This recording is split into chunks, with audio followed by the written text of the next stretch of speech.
In this tutorial brought to you by Chopper.com, I'm going to demonstrate how to cast a perfect shadow for a placed PNG or cutout. Shadows are the key to making a believable chop. For our PNG, we'll use Cigar Guy. Go to File, Place, find your PNG, hit Place. Now you're going to want to size him so he matches someone else on the screen. If you start to size without holding shift on these corners here, you're going to lose your constrained proportions. So what you want to do is hold shift in any corner and size him to where you want it. That looks about right. Hit your check mark to save the changes. Now when you place a PNG, it comes in as a smart object. So what you're going to want to do is to right click it and rasterize the layer.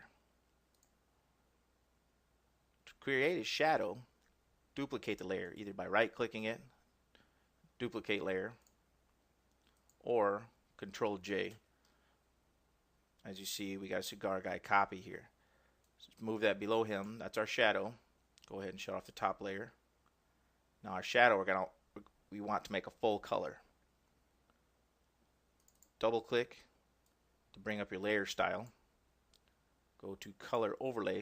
As you can see, it just turned to white because that's the default. Let's change that color by clicking on Color Overlay. Choose your color here. Now if we go to black, you can see that the golfer shadow is actually more of a green. You're going to want to match all the other shadow colors, the nearby ones. So if you move over into the image, you'll see it comes up with a color picker. Just choose something right in the middle. You don't want it too dark, not too light. Something about right here looks good. Okay. Okay. Now you can turn your top layer back on. Now to make your shadow, hit Control T for transform. You'll see the brackets came up behind him. It's not on this top layer, it's on the one behind it, the one we just colored. And just hold down Control and grab either the top corners here and start dragging the shadow down. You can see it's starting to appear. Now depending on where the sun is in the sky, of course how close or far away your shadow, where it's going to be, you're just going to want to match the people around him.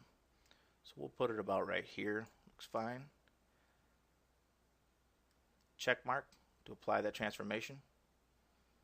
And then just change the opacity. There you go. Quick shadow. Now there's one thing that's missing. As you can see, this isn't flat. It's probably a bit of a dip here. And you can see his shadow goes up over that hill. So it's a really easy fix to that. Hit Control T again. You'll see up here we've got this thing called Warp Mode. Click that. We've got a grid here. And you could just drag it to make it more believable.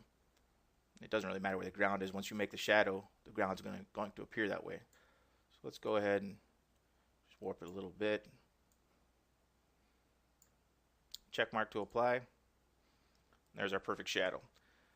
Now, you could go further and change it to match his color a little bit more, tweak it, figure it out, but there you go. You have either a placed PNG like a lot of people do without a shadow, not very believable, shadow, much more believable.